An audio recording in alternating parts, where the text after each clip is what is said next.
ನಮಸ್ಕಾರ ಸ್ನೇಹಿತರೆ. ಇವತ್ತಿನ ವಿಷಯ ಗೋಕುಲ ನಿರ್ಗಮನ.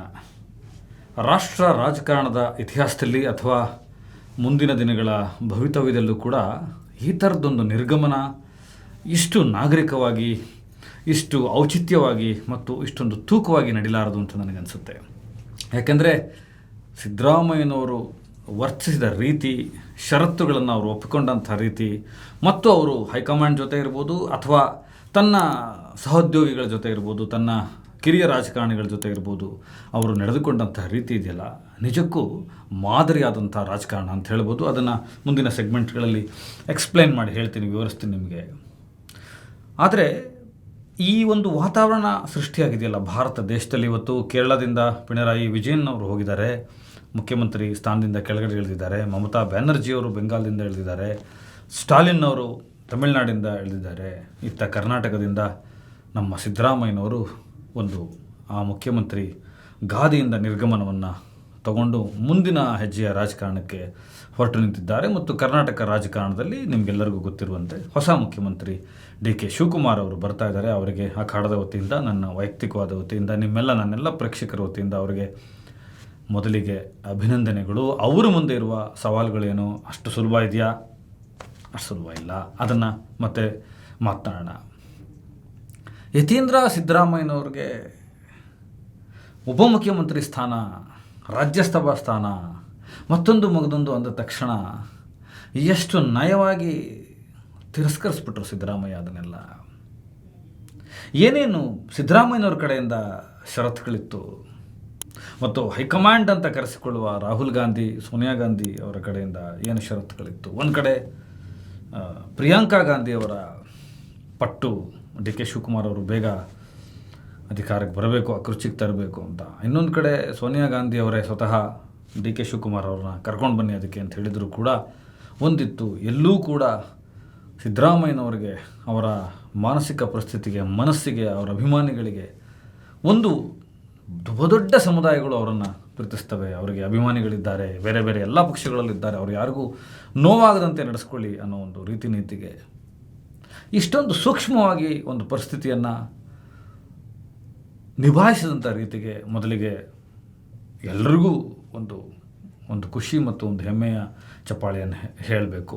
ಯಾಕಂದರೆ ಪರಿಸ್ಥಿತಿ ಯಾವ ಮಟ್ಟಕ್ಕೆ ಬೇಕಾದರೂ ಹೋಗ್ಬೋದಾಗಿತ್ತು. ಸಿದ್ದರಾಮಯ್ಯನವರ ಸುತ್ತ ನನಗೆ ಗೊತ್ತಿರುವ ಹಾಗೆ 16 ಜನ ಸಚಿವರು ರಾಜೀನಾಮೆಗೆ ತಯಾರಾಗಿದ್ದರು.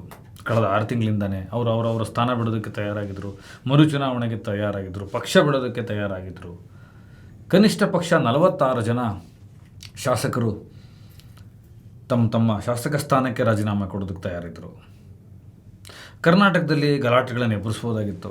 ನಮ್ಮ ನಾಯಕನನ್ನು ನೀವು ಕುರ್ಚಿಯಿಂದ ಕೆಳಗಿಳಿಸಬೇಡಿ ಅಂತ ಏನು ಬೇಕಾದರೂ ಮಾಡಿಸ್ಬೋದಾಗಿತ್ತು. ಸ್ವತಃ ಇವತ್ತಿಗೂ ಈ ವಿಡಿಯೋ ಮಾಡ್ತಿರ್ತಕ್ಕಂಥ, ಇವತ್ತು ನಾನು ಏನು ಮಾತಾಡ್ತಾ ಇದ್ದೀನಿ ಈ ಕಾಲಘಟ್ಟದಲ್ಲೂ ಕೂಡ ಕೇರ್ ಟೇಕರ್ ಚೀಫ್ ಮಿನಿಸ್ಟರ್ ಅಂದರೆ ಅವರೇ. ಈಗ ಸಿದ್ದರಾಮಯ್ಯ, DK ಶಿವಕುಮಾರ್ ಅವರು ಪ್ರಮಾಣ ವಚನ ಸ್ವೀಕರಿಸಿದ ತನಕ ಕೇರ್ ಟೇಕರ್ ಚೀಫ್ ಮಿನಿಸ್ಟರ್ ಆಗಿ ಅವರು ನಮ್ಮನ್ನು ಆಳ್ತಾನೆ ಇರ್ತಾರೆ, ಗೈಡ್ ಮಾಡ್ತಾ ಇರ್ತಾರೆ ಸರ್ಕಾರವನ್ನು. ಏನು ಬೇಕಾದರೂ ಆಗ್ಬೋದಾಗಿತ್ತು. ಸಿದ್ದರಾಮಯ್ಯನವ್ರ ಕೈಲಿ ಸ್ವತಃ CM ಸ್ಥಾನ ಇತ್ತು.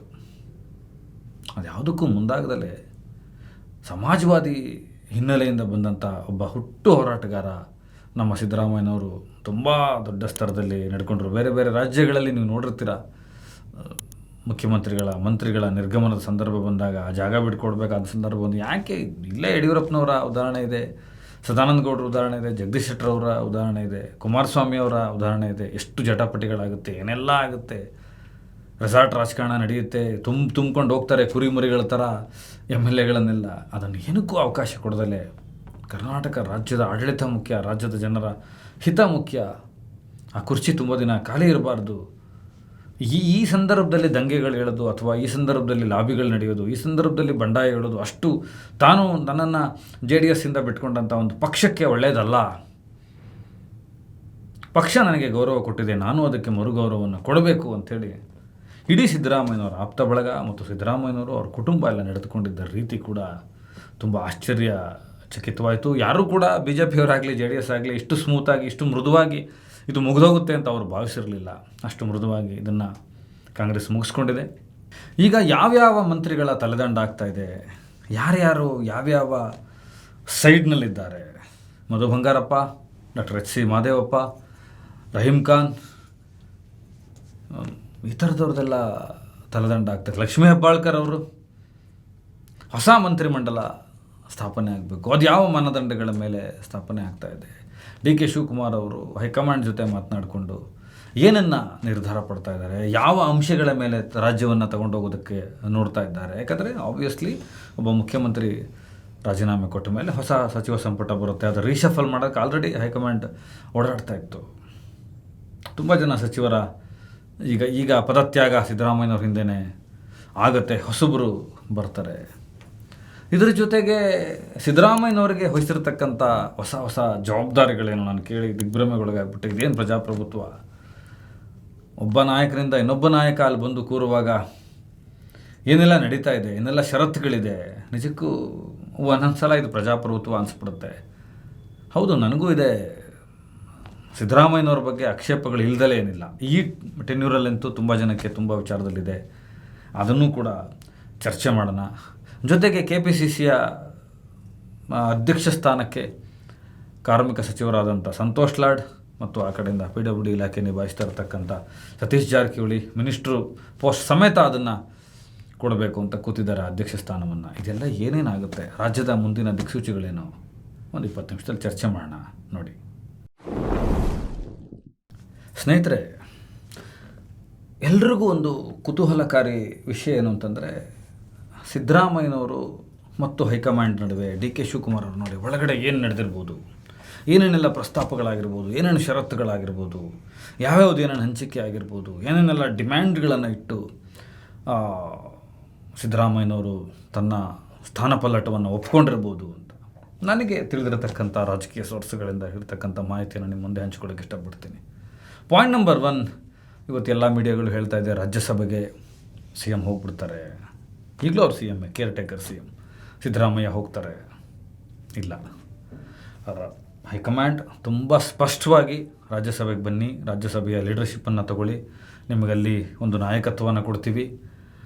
ಏನು ಪ್ರಧಾನಮಂತ್ರಿ ಮೋದಿ ಇದ್ದಾರೆ ಮತ್ತು ಅವರ ಪರಿವಾರ ಇದೆ, ಅವರ ವಿರುದ್ಧ ಹೋರಾಟ ಮಾಡೋದಕ್ಕೆ ನೀವು ಒಂದು ಸ್ಟಾಲ್ವರ್ಡ್ ನಾಯಕ ಬರಬೇಕು ಅಂತೆಲ್ಲ ಆಹ್ವಾನ ಕೊಟ್ಟರು ಕೂಡ ಐಡಿಯಾಲಜಿಕಲಿ ಇರ್ಬೋದು ಮತ್ತು ಸ್ಥಾನ ಅನ್ನೋ ಒಂದು ವಿಚಾರ, ಒಂದು ಪಕ್ಷದ ಸ್ಥಾನಮಾನಗಳ ವಿಚಾರ ಅಂತ ಬಂದಾಗಲೂ ಕೂಡ ಅವರಿಗೆ ಆಫರ್ ಮಾಡಲಾಯಿತು. ಇದು 6 ತಿಂಗಳಿಂದ ಚರ್ಚೆ ನಡೀತಲೇ ಇತ್ತು. ಸಿದ್ದರಾಮಯ್ಯನವ್ರ ಕಡೆಯಿಂದ ಅವರ ಬಳಗದವರ ಒತ್ತಾಸೆಯ ಮೇರೆಗೆ, ಅವರ ಹಿತಚಿಂತಕರ ಒತ್ತಾಸೆಯ ಮೇರೆಗೆ ದೇವರಾಜ ಅರಸುರವರ ಏನು ದಿವಂಗತ ದೇವರಾಜ ಅರಸು ಹಿಂದಿನ ಮುಖ್ಯಮಂತ್ರಿಗಳಿದ್ದರು, ಅವರ ಅವಧಿ ಏನಿತ್ತು ಅದಕ್ಕೂ ಹೆಚ್ಚು ಕಾಲ ದೀರ್ಘವಾಗಿ ಮುಖ್ಯಮಂತ್ರಿಗಳಾಗಿ ನೀವಿರಬೇಕು, ಅದೊಂದು ದಾಖಲೆಯನ್ನು ಸರಿಗಟ್ಟಬೇಕು, ಆ ದಾಖಲೆಯನ್ನು ದಾಟಿ ಮುಂದಕ್ಕೆ ಹೋಗಬೇಕು ಅಂತ ಒಂದು ಒತ್ತಾಸೆಯ ಕಾರಣಕ್ಕೆ ಅವರು ಅದನ್ನು ಹೇಳ್ಕೊಂಡಿದ್ದರು. ಹಾಗಾಗಿ ಇದು 6 ತಿಂಗಳ ಹಿಂದೆಯೇ ನಡೀಬೇಕಾಗಿತ್ತು.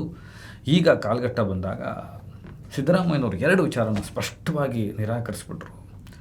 ಏನೇ ಆಕ್ಷೇಪ, ಏನೇ ದೂರು, ಏನೇ ಇರಲಿ, ಇಂಥದ್ದೆಲ್ಲ ಕಾರಣಕ್ಕೆ ನಾವು ಸಿದ್ದರಾಮಯ್ಯನವ್ರನ್ನ ತುಂಬ ಮೆಚ್ಕೋಬೇಕು, ಒಪ್ಕೋಬೇಕು ಕಣ್ರಿ.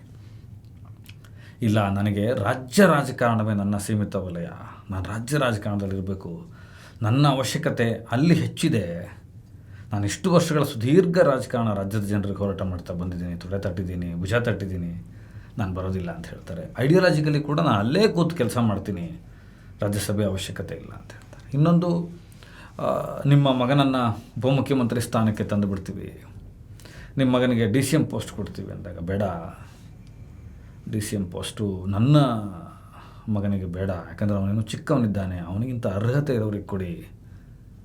ಒಂದು ಕಡೆ ಒಂದು ಟಾರ್ಗೆಟ್ ಮಾಡ್ತಾರೆ, ಏನಂತಂದರೆ ಮಗನನ್ನು ಎತ್ತರಕ್ಕೆ ತಂದಿರ್ತಾನೆ, ತಂದೆ ನಿಷ್ಕ್ರಿಯ ಅನ್ನೋದು ಒಂದು ರಾಜಕಾರಣದಲ್ಲಿರ್ತಕ್ಕಂಥ ಒಂದು ಟೋನ್ ಇದೆ. ಅದು ಒಂದು ಥರದಲ್ಲಿ ಅದನ್ನು ಸರಿ ಮಾಡ್ತಾರೆ, ಕುದುರೆಗಳನ್ನ ಪಳಗಿಸೋ ಥರ ಪಳಗಿಸ್ತಾರೆ.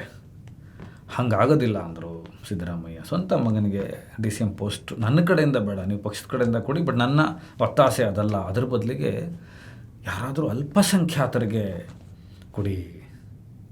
ಈ ರಾಜ್ಯದಲ್ಲಿ ಒಬ್ಬ ಅಲ್ಪಸಂಖ್ಯಾತ ಉಪಮುಖ್ಯಮಂತ್ರಿ ಆಗಿರಲಿ ಅನ್ನೋದನ್ನು ಕಾಂಗ್ರೆಸ್ಗೆ, ಇದನ್ನು ತುಷ್ಟೀಕರಣ ಅಂತ ಕರಿತಿರೋ, ಮುಸಲ್ಮಾನರ ತುಷ್ಟೀಕರಣ ಅಂತಿರೋ, ಏನಂತಾರೋ ಗೊತ್ತಿಲ್ಲ, ಆದರೆ ಇದನ್ನು ತುಂಬ ಬಲವಾಗಿ ಸಿದ್ದರಾಮಯ್ಯನವರು ಹೇಳಿದ್ದಾರೆ.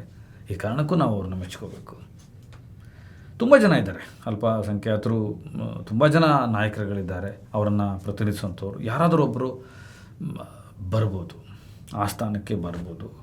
ಮತ್ತು ಇದೆಲ್ಲದರ ಕಾಲಘಟ್ಟಕ್ಕೆ ಕೊನೆಯ ದಿನಮಾನಗಳಲ್ಲಿ ನೀವು ಯಾವ್ಯಾವುದನ್ನೆಲ್ಲ ಮುಗಿಸ್ಬೇಕು, ಐತಿಹಾಸಿಕ ಇದನ್ನು ಮುಗಿಸ್ಬೇಕು, ನಿಮ್ಮ ಇದರಲ್ಲಿ ಏನಾಗಿದೆ ಅಂತ ಮುಗಿಸ್ಬೇಕು ಅಂದಾಗ ಅವರು ಫಸ್ಟು ನೋಡೋದು ಆರ್ಥಿಕವಾಗಿ ರಾಜ್ಯ ಯಾವ ಪರಿಸ್ಥಿತಿಲಿದೆ, ಎಷ್ಟು ಸಾಲ ಇದೆ, ಹೇಗೆ ಆಡಳಿತ ನಡೀತಾ ಇದೆ, ನಾನು ಅದು ಸರಿಯಾಗಿ ಅದನ್ನು ಬಿಟ್ಕೊಟ್ಟು ಹೋಗ್ತಾ ಇದ್ದೀನ, ಮುಂದೆ ಮನೆ ನಡೆಸ್ಕೊಟ್ಟು ಹೋಗೋರಿಗೆ ಆರ್ಥಿಕವಾಗಿ ಒಂದಷ್ಟು ಸಬಲೀಕರಣವಾಗಿ ಬಿಟ್ಟು ಹೋಗ್ತಾ ಇದ್ದೀನ ಅಥವಾ ತುಂಬ ಕಷ್ಟದಲ್ಲಿ ಬಿಟ್ಟು ಹೋಗ್ತಾ ಇದ್ದೀನ ಅಂತ ಒಂದು ರೀಚೆಕ್ ಮಾಡ್ಕೋತಾರೆ 2 ದಿನ ಕೂತು. ಯೂಶ್ವಲಿ ನಾಯಕರುಗಳು ಹೀಗೆ ಮಾಡಲ್ಲ. ಮುಂದೆ ಬರುವ ಯಾರು ಬರ್ತಾರೆ, ಆ ಗಾದಿಗೆ ಬರ್ತಾರೆ, ಅವ್ರ ಮೇಲೆ ಒಂದು ಅಸೂಯೆ ಇದ್ದೇ ಇರುತ್ತೆ, ಸಣ್ಣದಾಗಾದರೂ ಒಂದು ಜಲಸೆ ಇರುತ್ತೆ, ಇಲ್ಲಿ ಯಾರೋ ಸಂತರಿಲ್ಲ, ಒಂದು ಕೋಪ ಇರುತ್ತೆ. ನಾನು ಈ ಕಾರಣಕ್ಕೆ ನನ್ನ ಎತ್ತರಕ್ಕೆ ಬಂದು ಅಧಿಕಾರದ ಹಂಚಿಕೆ ವಿಕೇಂದ್ರೀಕರಣ ಮಾಡ್ಕೋಬೇಕಾ ಇವ್ರ ಜೊತೆ ಅನ್ನೋದೆಲ್ಲ ಶುರುವಾಗುತ್ತೆ. ಅದನ್ನು ಕೂಡ ಸಿದ್ದರಾಮಯ್ಯನವರು ನೋಡ್ತಾರೆ. ಮೂರನೇದಾಗಿ ಇದು ತುಂಬ ಮುಖ್ಯವಾದಂಥ ವಿಷಯ. ಈಗ ಡಿ ಕೆ ಶಿವಕುಮಾರ್ ಅವರ ಕುರಿತಂತೆ ಇರತಕ್ಕಂಥ ಅತಿ ದೊಡ್ಡ ಮ್ಯಾಟ್ರ್ ಏನಂದರೆ fear factor of D K Shivakumar ಅವರು. ಡಿ ಕೆ ಸಾಹೇಬ ಅಂತ ಕರೀತಾರೆ ಅವ್ರನ್ನ. ಅವರು ಅಣ್ಣ ಆಗಲಿಲ್ಲ ಎಲ್ರಿಗೂ. ನನಗೆ ಮೊನ್ನೆ ನಮ್ಮ ಡಾಕ್ಟರ್ ರವೀಂದ್ರ ಅವ್ರ ಜೊತೆ ಒಂದು ಚರ್ಚೆ ಮಾಡುವಾಗ ಒಂದು ಮಾತು ಬಂತು, ತುಂಬ ದೊಡ್ಡ ಮಾತದು.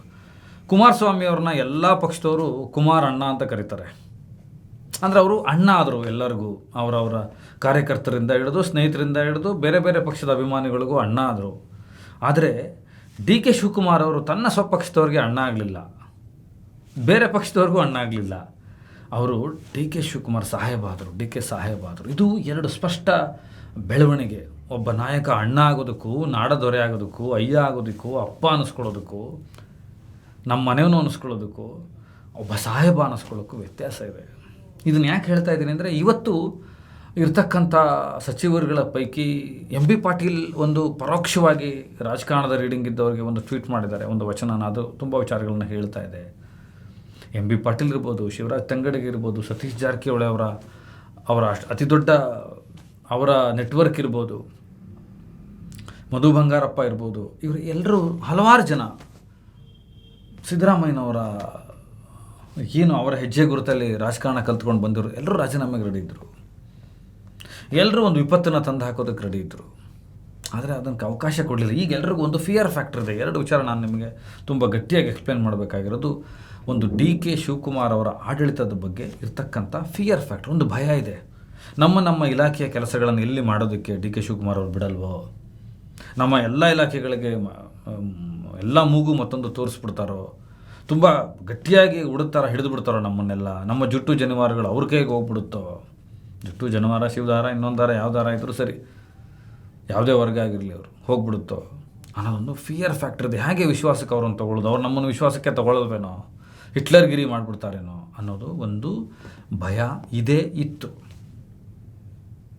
ಆಮೇಲೆ ಹೇಗೆ ಒಳಗೊಳ್ತಾರೆ ನಮ್ಮನ್ನೆಲ್ಲ ಅನ್ನೋದು ತುಂಬ ಇತ್ತು. ಟ್ರಸ್ಟ್ ಪಾಯಿಂಟ್ ಇರಲಿಲ್ಲ. ಡಿ ಕೆ ಶಿವಕುಮಾರ್ ಅವರು ಅವರ ನಾಯಕತ್ವ, ಅದನ್ನು ಸಪ್ರೇಟಾಗಿ ಮಾತಾಡ್ತೀನಿ. ತುಂಬ ಒಳ್ಳೊಳ್ಳೆ ಗುಣಗಳಿದೆ ಡಿ ಕೆ ಶಿವಕುಮಾರ್ ಅವ್ರಿಗೆ. ಕಳೆದ 2 ವರ್ಷಗಳಿಂದಲೂ ಅವ್ರು ಮುಂದಿನ ಮುಖ್ಯಮಂತ್ರಿ ಅಂತಲೇ ಪ್ರಾಜೆಕ್ಟಾಗಿ ಅವರನ್ನು ಬಿಂಬಿಸ್ಕೊಂಡು ಇಡೀ ರಾಜ್ಯದಲ್ಲಿ ಅದು ಮಾತುಕತೆ ನಡೀತಾ ಇತ್ತು. ಹಾಗೆ ಪಕ್ಷಕ್ಕೆ ಅವರು ಮಾಡಿರೋ ಕೆಲಸ ಎಲ್ಲದನ್ನೂ ಸಪ್ರೇಟಾಗಿ ಚರ್ಚೆ ಮಾಡೋಣ. ಡಿ ಕೆ ಶಿವಕುಮಾರ್ ತುಂಬ ವಿಚಾರದಲ್ಲಿ ಅರ್ಹ ನಾಯಕರು ಅವರು. ಆದರೆ ಅವರು ಮುಖ್ಯಮಂತ್ರಿಯಾಗಿ ಎಷ್ಟು ಟ್ರಸ್ಟ್ ಬರ್ತಿದ್ದಾರೆ, ಈ ಕುರ್ಚಿ ಇದೆಯಲ್ಲ ಇದರಲ್ಲಿ ಎಷ್ಟು ಇದ್ದಾರೆ, ಮುಖ್ಯಮಂತ್ರಿ ಅನ್ನೋ ಗಾದಿ ಕುರ್ಚಿಗೆ ಎಷ್ಟು ಟ್ರಸ್ಟ್ ಬರ್ತಿದ್ದಾರೆ ಅನ್ನೋದ್ರ ಬಗ್ಗೆ ಭಯ ಆಯಿತು.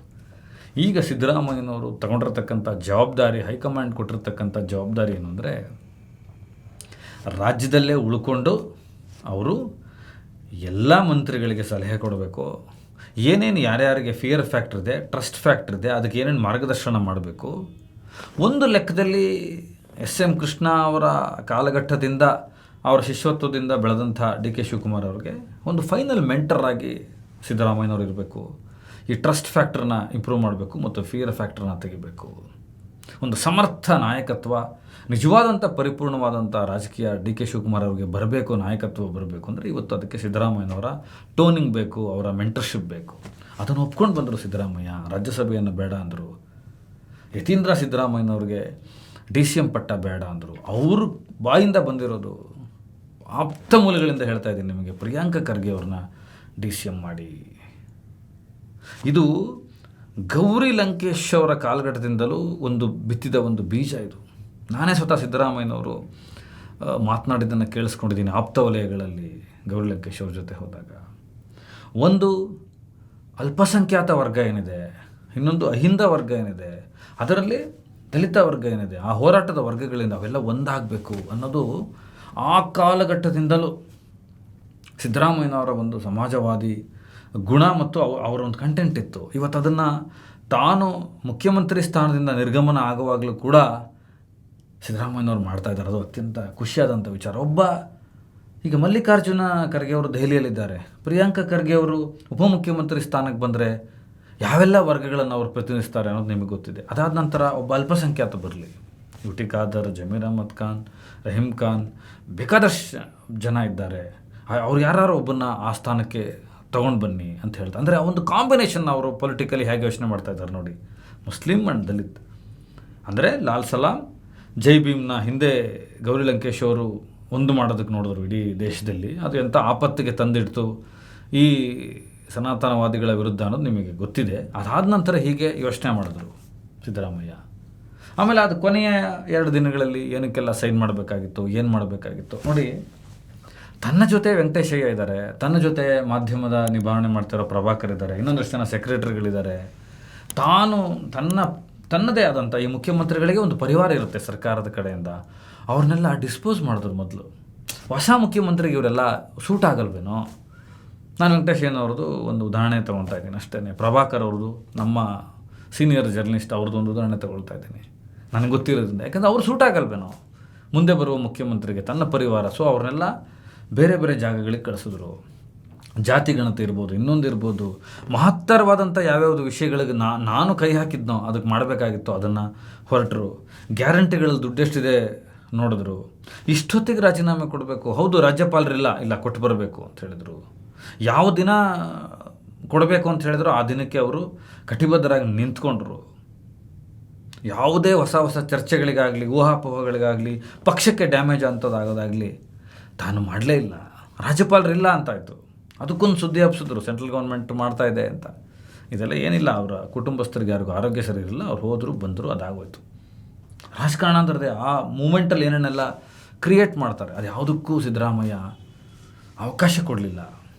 ಪರಿಪೂರ್ಣವಾಗಿ ಅದನ್ನು ತುಂಬ ಅದ್ಭುತವಾಗಿ ನಡ್ಕೊಂಡ್ರು. ಅವ್ರ ಕಚೇರಿ ಮುಂದೆ ನಿಂತ್ಕೊಂಡು, ಆ ಹೊಸ್ಟ್ಲ ಹತ್ರ ನಿಂತ್ಕೊಂಡು ಅಳೋದೇ ಒಂಥರ ತುಂಬ ಹೊಸ ವಿಚಾರಗಳನ್ನು, ಅದೊಂದು ಸಂದೇಶನ ಕೊಡ್ತಾಯಿತ್ತು ರಾಜ್ಯಕ್ಕೆ. ಕಣ್ಣಲ್ಲಿ ನೀರು ಬಂತು ಅವರಿಗೆ. ಅವರ ಸಾಮಾನ್ಯ ಅಭಿಮಾನಿಗಳು ಅವರನ್ನು ತಪ್ಪಿಕೊಂಡು ವಿಶ್ ಮಾಡುವಾಗ ನೀವು ಸ್ಥಾನದಿಂದ ಬಿಟ್ಟು ಹೋಗ್ತಾ ಇದ್ದೀರಾ ಅನ್ನುವಾಗ ಅಂಥ ನಾಯಕನಿಗೂ ನೋವಾಗುತ್ತೆ. ಸಿದ್ದರಾಮಯ್ಯ ಅಷ್ಟು ಸುಖಾಸುಮ್ಮನೆ ಮಾತಿನ ನಾಯಕ ಅಲ್ಲ ಅವರು. ಬಹುಶಃ ಕರ್ನಾಟಕ ರಾಜ್ಯ ಯಾವುದೇ ರಾಜಕಾರಣ ಇರಲಿ, ಆರ್ಟ್ ಫಾರ್ಮ್ ಇರಲಿ, ಸಾಂಸ್ಕೃತಿಕ ಲೋಕ ಇರಲಿ, ಹಂಗೆ ಶೂನ್ಯ ಆಗೋದಿಲ್ಲ. ಆದರೆ ಸಿದ್ದರಾಮಯ್ಯ ಈಗ ನಾವು ಹಿಂಗೆ ದೇವರಾಜ ಅರಸು ಅವ್ರಿಗೆ ಹೇಳ್ತೀವಿ, ಬೇರೆ ಬೇರೆ ಮುಖ್ಯಮಂತ್ರಿಗಳ ಇದನ್ನು ನಾವು ಉಲ್ಲೇಖ ತೊಗೊಳ್ತೀವಿ, ನಾಯಕರ ಉಲ್ಲೇಖ ತೊಗೋತೀವಿ. ಹಾಗೆ ಕೂಡ ಮುಂದಿನ ದಿನಮಾನಗಳಲ್ಲಿ ಸಿದ್ದರಾಮಯ್ಯ ತುಂಬ ಅತಿ ದೊಡ್ಡ ಉಲ್ಲೇಖಗಳನ್ನು ತೆಗೆದುಕೊಳ್ಳುವಂಥ ನಾಯಕರಾಗಿ ಎಲ್ರಿಗೂ ಮಾದರಿಯಾಗಿ ಉಳ್ಕೊಳ್ಳುವಂಥ ಕೆಲಸನ ತಾನು ಒಂದು ಏನು ರಚನಾತ್ಮಕ ರಾಜಕಾರಣ ಅಥವಾ ಪವರ್ ಸೆಂಟರ್ ರಾಜಕಾರಣದಿಂದ, ಅದು ಮುಖ್ಯಮಂತ್ರಿ ಸ್ಥಾನದಿಂದ ಇಳಿದು ಒಂಥರ ನಿರ್ಗಮನಕ್ಕೆ ಹೋಗುವಾಗ ಅಷ್ಟು ತುಂಬ ಚೆನ್ನಾಗಿ ನಡ್ಕೊಂಡ್ರು. ಕೊನೆಗೂ ಅವರ ಪ್ರಪೋಸನ್ನು ಹೈಕಮಾಂಡಿಗೆ ಕಳಿಸಿದ್ರು 2 ಉಪಮುಖ್ಯಮಂತ್ರಿಗಳ ಕುರಿತಂತೆ. ಮತ್ತು ಮಂತ್ರಿಗಳ ರೀಶಫಲಿಂಗ್ ಕುರಿತಂತೆ ಬಂದಾಗ ನಿಮ್ಮ ಸರ್ಕಾರಕ್ಕೆ ಹೇಗೆ ಮಾಡಬೇಕು ಹಾಗೆ ಮಾಡ್ಕೊಳ್ಳಿ, ಯಾವ್ಯಾವ ಜಾತಿ, ವರ್ಗ, ಪ್ರಾದೇಶಿಕತೆ, ಭೌಗೋಳಿಕತೆ, ಉತ್ತರ ಕರ್ನಾಟಕ, ದಕ್ಷಿಣ ಕರ್ನಾಟಕ, ಹಳೆಯ ಮೈಸೂರು ಪ್ರಾಂತ್ಯ, ದಕ್ಷಿಣ ಕನ್ನಡ, ಇದನ್ನೆಲ್ಲ ನೀವು ಬ್ಯಾಲೆನ್ಸ್ ಮಾಡಿ, ಅದು ನಿಮ್ಮ ಆಡಳಿತಕ್ಕೆ ಬಿಟ್ಟಿದ್ದು ಅಂತ ಅದಕ್ಕೂ ಹೋಗಲಿಲ್ಲ. ಯಾರ ಪರನೂ ಹೇಳ್ಬೋದಾಗಿತ್ತು. ಸಿದ್ದರಾಮಯ್ಯನವರು ಲಾಸ್ಟ್ ಮೂಮೆಂಟಲ್ಲಿ ಹೈಕಮಾಂಡ್ನ ಇಕ್ಕಟ್ಟಿಗೆ ಸಿಕ್ಸೋಕ್ಕೆ 100 ಹಾಕ್ಬೋದಿತ್ತು ರೀ. 100 ತಂತ್ರ ಇತ್ತು ಅವ್ರ ಹತ್ರ. ಈ ಕಡೆ ಒಂದು ವರ್ಗ ಅವರು ಪಕ್ಷ ಕಟ್ಬಿಡ್ತಾರೆ ಅಂತ ಹೇಳುತ್ತೆ, ಅದನ್ನು ಅವ್ರು ಮಾಡೋದಿಲ್ಲ. ಇನ್ನೊಂದು ವರ್ಗ ಹೇಳ್ತು ಗುರುವಾರ ದಿನ ಅವ್ರು ರಾಜೀನಾಮೆ ಕೊಡೋದಕ್ಕೆ ಒಂದು ಕಾರಣ ಹುಡುಕ್ತಾ ಇತ್ತು. ಒಂದು ವರ್ಗ ವ್ಯಂಗ್ಯ ಮಾಡ್ತು ಅವರನ್ನು, ಬಕ್ರೀದ್ ದಿನ ಟಗರು ಥರ ಬಲಿ ಕೊಡ್ತಾ ಇದ್ದೀರಾ ಅಂತ. ಇವೆಲ್ಲವೂ ಅವರವ್ರ ಮನಸ್ಥಿತಿಗಿದ್ದರೆ ಇಷ್ಟೆಲ್ಲದರ ನಡುವೆ ಕೂಡ ಸಿದ್ದರಾಮಯ್ಯನವರು ತುಂಬ ತೂಕವಾಗಿ ನಡ್ಕೊಂಡ್ರು. ತೂಕವಾದಂಥ ನಿರ್ಗಮನವನ್ನು ಮಾಡಿದ್ರು. ಮುಂದೆ ಅವರ ಸಲಹೆ, ಅವರ ಮಾರ್ಗದರ್ಶನ ಎಲ್ಲವೂ ಕೂಡ ಈ ರಾಜ್ಯಕ್ಕೆ ಬೇಕಾಗುತ್ತೆ. ಹಾಗಂತ ನಿರ್ವಿವಾದಿತ ನಾಯಕ ಅಲ್ಲ, ಪ್ರಶ್ನಾತೀತ ನಾಯಕ ಅಲ್ಲ. ನಾನಾದರೂ ತುಂಬ ವಿಷಯಗಳನ್ನು ಸಿದ್ದರಾಮಯ್ಯನವರು ಈ ಸಲ ಅಧಿಕಾರಕ್ಕೆ ಬಂದಾಗ ಕೈ ಹಾಕ್ಬಿಡ್ತಾರೆ, ಈ ಗೂಡಿಗೆ ಕೈ ಹಾಕಿದನ್ನೆಲ್ಲ ಮಾಡ್ತಾರೆ ಅಂತ ಅಂದ್ಕೊಂಡಿದ್ದೆ. ತುಂಬ ಜನ ಹೇಳ್ಬೋದು, ಅದನ್ನು ಮಾಡಲಿಲ್ಲ, ಇದನ್ನು ಮಾಡಲಿಲ್ಲ, ಅದನ್ನು ಮಾಡ್ಬೋದಾಗಿತ್ತು, ಇದನ್ನು ಮಾಡ್ಬೋದಾಗಿತ್ತು ಅಂತ. ಒಂದೇ ಒಂದು ಮಾತು ಹೇಳ್ತೀನಿ, ದಿನೇಶ ಮೀನ್ಮಠ ಅವ್ರ ಪೋಸ್ಟ್ ಚೆನ್ನಾಗಿದೆ ಈ ವಿಚಾರದಲ್ಲಿ, ನನಗೂ ಸಹಮತ ಇದೆ. ಅವ್ರು ಬರೆದಿರೋದು ಚೆನ್ನಾಗಿ ಬರೆದಿದ್ದಾರೆ. ಹೌದು, ಅವ್ರು ಅದನ್ನು ಮಾಡ್ಬೋದಿತ್ತು, ಇದನ್ನು ಮಾಡ್ಬೋದಿತ್ತು, ಏನೆಲ್ಲ ಮಾಡ್ಬೋದಿತ್ತು, ಆದರೆ ಅದನ್ನು ಮಾಡೋಕ್ಕಾಗಲಿಲ್ಲ ಅಂತ ತಾನೇ. ಅದಾಗಲಿಲ್ಲ, ಅದು ಸಾಧ್ಯ ಆಗಲಿಲ್ಲ ಅನ್ನೋದಕ್ಕೆ 100 ಪ್ರಶ್ನೆಗಳಿಗೆ 100 ಉತ್ತರ ಅಲ್ಲೇ ಇದೆಯಲ್ಲ, ಒಂದೇ ಉತ್ತರ. ಅದಕ್ಕೆ ತಾನೇ ಇಳಿಬೇಕಾಯ್ತು ಇವತ್ತು. ಅಲ್ಲಿ ಉಳ್ಕೊಳ್ಳೋಕ್ಕಾಗಲಿಲ್ಲ ಅನ್ನೋದು ಕೂಡ ಒಂದು ವಿಷಯ ಅಲ್ವಾ. ಸೊ ಇಷ್ಟು ಕರ್ನಾಟಕ ರಾಜ್ಯ ರಾಜಕಾರಣದಲ್ಲಿ ಇಷ್ಟು ಅದ್ಭುತವಾದಂಥ, ಇಷ್ಟು ಗೌರವಯುತವಾದಂಥ, ಇಷ್ಟು ಸಾಂಕೇತಿಕವಾದಂಥ, ಇಷ್ಟು ನಾಗರಿಕ ವಿದಾಯವನ್ನು ತಗೊಂಡಿದ್ದಾರೆ. ಎಲ್ರಿಗೂ ಅವ್ರ ನಾಯಕರೇ. ಇಷ್ಟು ವರ್ಷಗಳ ಕಾಲ ಸುದೀರ್ಘ ಆಡಳಿತವನ್ನು ಮಾಡಿ ಒಂದು ರೋಲ್ ಮಾಡೆಲ್, ಒಂದು ಮೈಲುಗಲ್ಲು ಸೆಟ್ಟನ್ನು ಸಿದ್ದರಾಮಯ್ಯನವ್ರು ಮಾಡಿದ್ದಾರೆ. ಅವರಿಗೆ ಪ್ರೀತಿಪೂರ್ವಕ ವಿದಾಯಗಳು ಅಖಾಡದ ಕಡೆಯಿಂದ, ಮತ್ತು ಅವ್ರಿಗೆ ನಮಸ್ಕಾರಗಳು. ಮುಂದಿನ ದಿನಗಳಲ್ಲಿ ಅವರ ಸಲಹೆ, ಮಾರ್ಗದರ್ಶನ ಎಲ್ಲವೂ ಕೂಡ ಬೇಕು. ಅಷ್ಟು ಧೈರ್ಯವಾಗಿ ನಿರ್ಭೀಡೆಯಿಂದ ನಾಯಕತ್ವದ ಗುಣನ, ಅಷ್ಟು ದೊಡ್ಡ ಹೈಕಮಾಂಡ್ ಇದ್ದರೂ ಕೂಡ ನಿರ್ಧಾರಗಳನ್ನು ತೆಗೆದುಕೊಳ್ಳುವಂತಹ, ಯಾವುದೋ ಮಠಮಾನ್ಯಗಳಿಗಾಗಿರಲಿ ಇನ್ನೊಬ್ಬರಿಗಾಗಲಿ ಹೆದರದೆ, ಮೌಢ್ಯಗಳಿಗೆ ಹೆದರದೆ, ವೈಚಾರಿಕತೆಯಿಂದ ಇದ್ದು ಎಲ್ಲ ಥರದಲ್ಲೂ ಒಂದು ಕುಟುಂಬನ ದೂರ ಇಟ್ಟು ಕೊನೆಗಾಲದಲ್ಲಿ ತನ್ನ ಮಗನ ಕರ್ಕೊಂಡು ಬಂದರು. ಹಲವಾರು ವಿಚಾರಗಳಿಗೆ ಅವರು ಮಾರ್ಗದರ್ಶಕರಾಗಿರಬೇಕು. ಅವ್ರಿಗೊಂದು ನಮ್ಮ ಪ್ರೀತಿಯ ಸಿದ್ದರಾಮಯ್ಯನವರಿಗೆ ಅಖಾಡ ಮತ್ತು ನನ್ನ ವತಿಯಿಂದ, ನಿಮ್ಮೆಲ್ಲರ ವತಿಯಿಂದ ಪ್ರೀತಿಪೂರ್ವಕ ನಮಸ್ಕಾರ.